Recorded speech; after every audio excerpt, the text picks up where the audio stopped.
mí me llama la atención lo de alias Comba, Javier Calle Serna, el narcotraficante que está preso en Nueva York, que el mismo JJ Rendón, que hacía parte, ahí estamos viendo a Comba, que dio una declaración a una fiscal colombiana que viajó a Nueva York para tomarle la declaración, y en la cual el propio Comba habla de un dinero de 12 millones de dólares que le entregaron a JJ Rendón, y JJ Rendón lo ha negado, ha acusado a Germán Chica, o el otro miembro de la campaña del presidente Santos, de si existe el dinero de tenerlo, pero lo más importante es que me puse a hacer una investigación y a mirar cómo el periodista Daniel Coronel de la revista Semana viajó a Colombia, se vio 20 días antes con el presidente Juan Manuel Santos para hablar con él, no sabemos de qué, pero 20 días después él publica en revista Semana la declaración de alias Comba.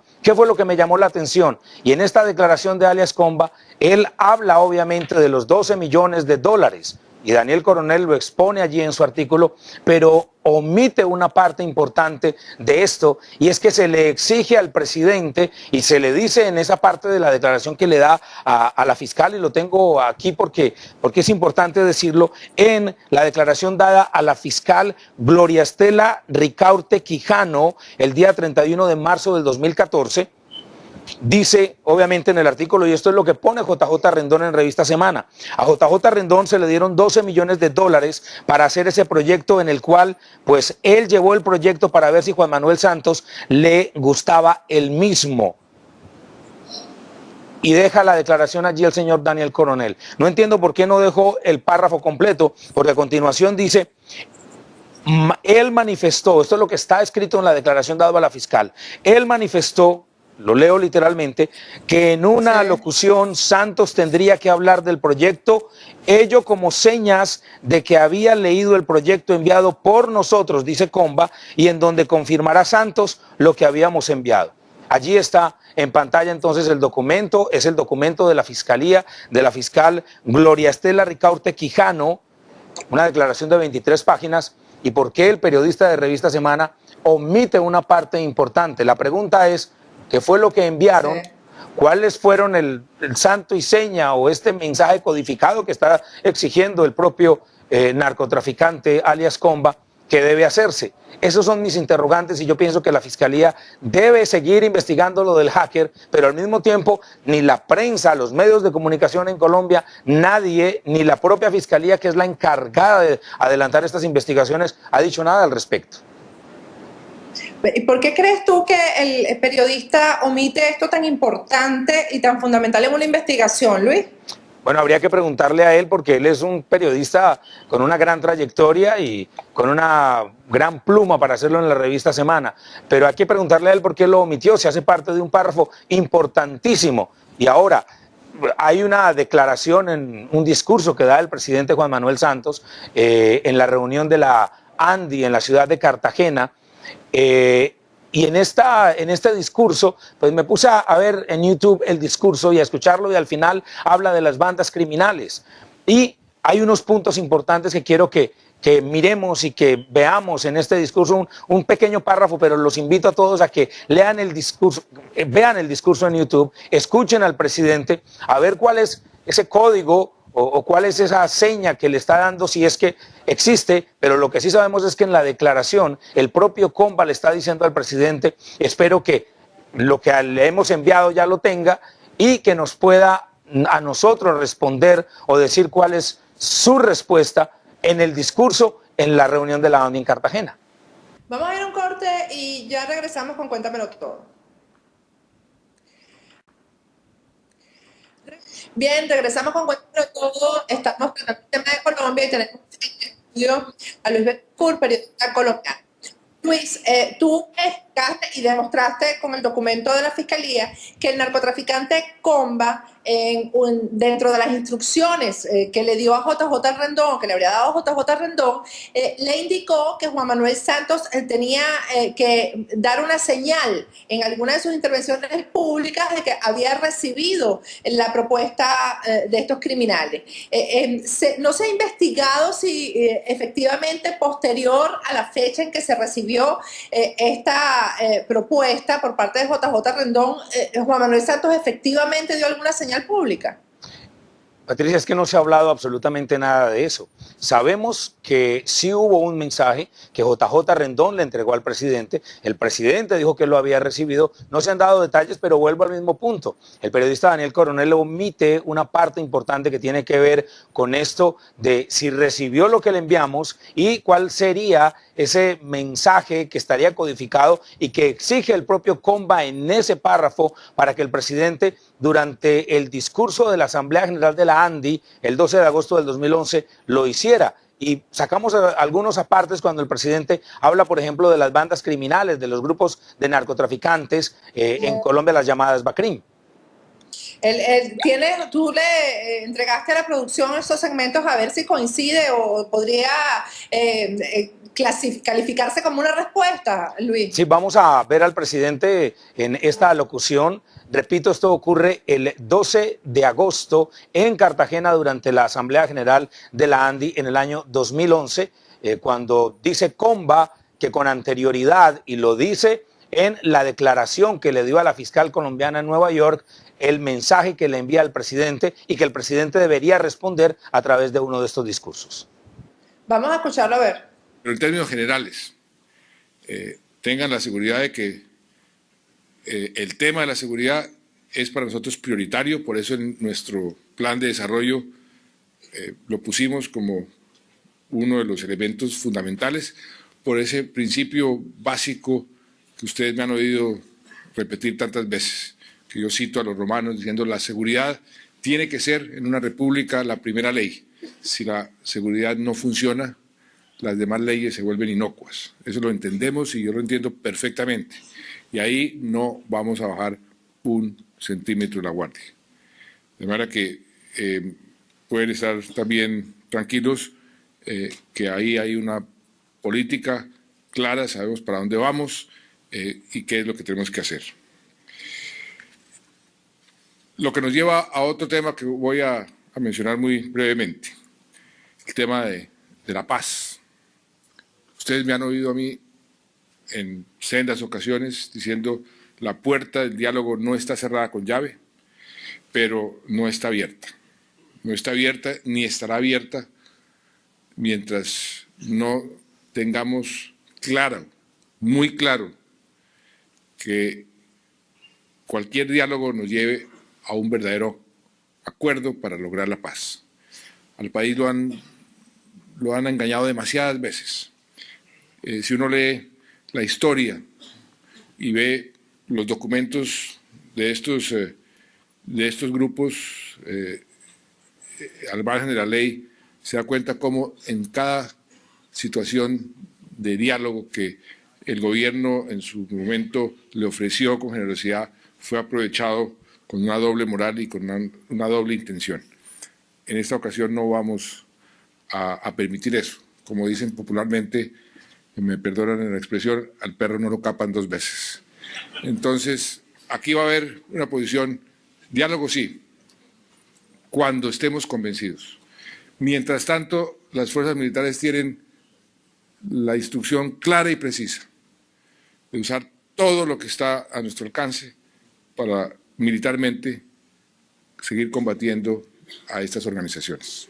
¿Cómo dice el presidente acerca de estamos avanzando? Obviamente la actual senadora Vivian Morales, que en entonces era la fiscal general, el presidente, todos lo sabemos, pues fue a quien instruyó para que se encargara de todo este caso. Habla el presidente de una llave, yo tengo la llave, la tengo en el bolsillo, vamos a seguir trabajando, no todo está dicho ahora. Hay una cantidad de cosas que podríamos darle lectura, pero no quiero ser yo el que esté lanzando acusaciones o simplemente hipótesis sin base, sino que sea la fiscalía, y ellos tienen todos estos documentos porque dice en el documento de la declaración de este señor Calle Serna, de alias Comba, en la cual dice, le enviamos los 12 millones, lo recibieron, el señor JJ Rendón dice que él no los tiene, y como dice Bob Woodward en el famoso caso de Watergate y de Deep Throat, el Garganta Profunda, follow the money, siga en esa película que hicieron acerca de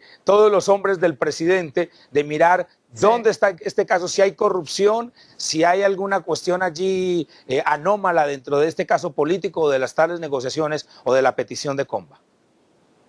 Ahora, tengo entendido además, Luis, que se maneja un documento de la Cámara de Comercio que podría también evidenciar algunas cosas, ¿no? Lo que sucede, Patricia, es que si digo yo hay que seguir la ruta del dinero y ahí está, no quiero, y repito, no quiero lanzar una acusación. Lo que a mí me interesa es que el presidente Juan Manuel Santos quede claro de todas estas cosas, aclare lo que está sucediendo. Y esto hablando con personas, y alguien me llamó porque me puse yo a leer estos documentos de la Cámara de Comercio, y hay algo importante. El señor JJ Rendón dice que él no sabe nada de dinero, que ni siquiera le pagaron el tinto que se tomó, ¿cierto? No lo invitaron ni a un tinto. Él acusa de que Germán Chica, el otro miembro de la campaña, pues le pareció muy raro que estuviera estrenando una camioneta BMW y un apartamento en Bogotá. Mientras tanto, en el artículo de Daniel Coronel en Semana, dice el mismo Daniel Coronel que el señor JJ Rendón se compró un apartamento aquí en la ciudad de Miami costosísimo, un penthouse. Ahora, estos son dos de los personajes. Sabemos que, según las acusaciones, el dinero existe, no lo dice solamente alias Comba. Ahora, yendo a este papel de la Cámara de Comercio, veo en una empresa del presidente Juan Manuel Santos que se llama Benza. Esta empresa pues era del presidente Juan Manuel Santos junto a sus hijos, pero él se retiró de la empresa en el 2010 antes de asumir la presidencia de la República y dejó a su esposa como si fuera la vicepresidente. Ahora, hablando con gente experta, con contables, haciéndole un análisis de la información, hay algunos cuestionamientos que yo creo que son importantes para que el presidente aclare y quede su nombre limpio de todas las cosas en esta campaña. ¿Por qué? Porque me dice esta persona que hay un incremento del pasivo en cuantías que no se justifican, que por ejemplo, desde su creación en el 2007, viene una ganancia consecuente muy equilibrada de alrededor de 1.000 millones de pesos al año, pero de una manera pues sorprendente, y me parece muy bueno cuando las empresas tienen ganancias, pero las empresas y los individuos tienen que responder y mostrar al fisco y mostrarle a todos los encargados de regular de dónde provienen esos ingresos, pues cómo es posible que después de lo que se habla en esto del 2011, tiene una ganancia de más de 8.000 millones de pesos en un solo año, cuando la tendencia eran solamente 1.000 millones de pesos cada año desde su fundación en el año 2007. Y esto coincide con la fecha en que Combas dice que le entregó el dinero a JJ Rendón. ¿Es la misma fecha?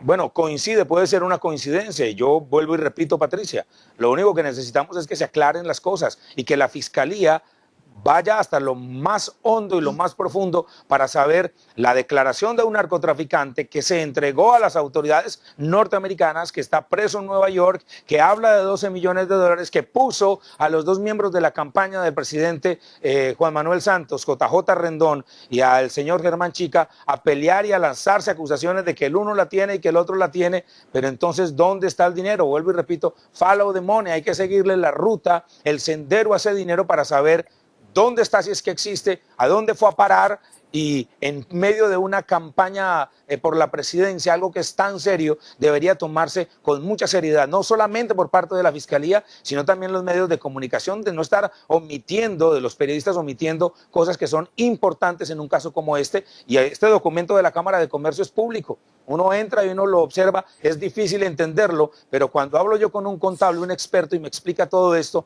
entonces él mismo es el que me dice, hay ciertas cosas que cambian la tendencia de las ganancias de esta empresa que era del presidente Juan Manuel Santos, que ahora es de sus hijos, y de un momento a otro tiene una ganancia, un activo, un ingreso extraordinario que tumba la tendencia de los años anteriores. Bueno, que él podría argumentar que la empresa ya no era de él, no es de él, sino de la esposa, pero sabemos que es la misma gente, ¿no? O que podría ser también del tiempo, de otros negocios que habían hecho anteriormente, pero es que esto no cuadra cronológicamente con cualquier otra explicación, a menos de que el presidente, y reitero mi posición, yo no lo estoy acusando, merece mi más profundo respeto por la oficina que ocupa y por él ser el presidente, pero obviamente que aclare las cosas y queda él limpio y hasta le va a ayudar a su campaña y le va a ayudar para tener una presidencia mucho más nítida, mucho más transparente y apuntalar su posición como mandatario.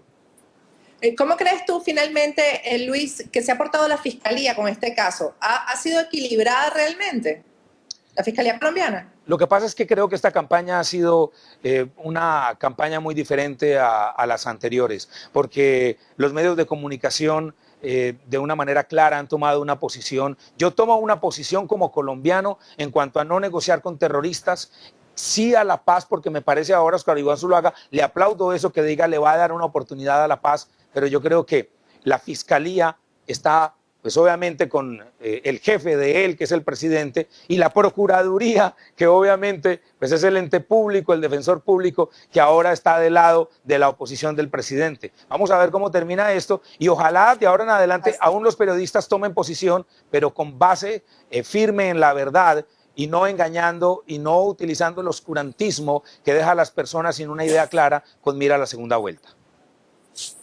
Así es, bueno, Luis, esperamos tenerte antes del 15 de junio, que es la segunda vuelta, y después del 15 de junio, aquí en Cuéntamelo Todo, para que comentemos el resultado de las elecciones colombianas. Gracias por haber estado con nosotros. Muchísimas gracias a ti. Bueno, y yo los invito a que mañana no se pierdan la entrevista exclusiva que le hice a Monseñor Baltasar Porras, arzobispo de Mérida. Monseñor habló muchísimo aquí, habló absolutamente sin censura, así que no se lo pierdan, mañana en Cuéntamelo Todo a la misma hora.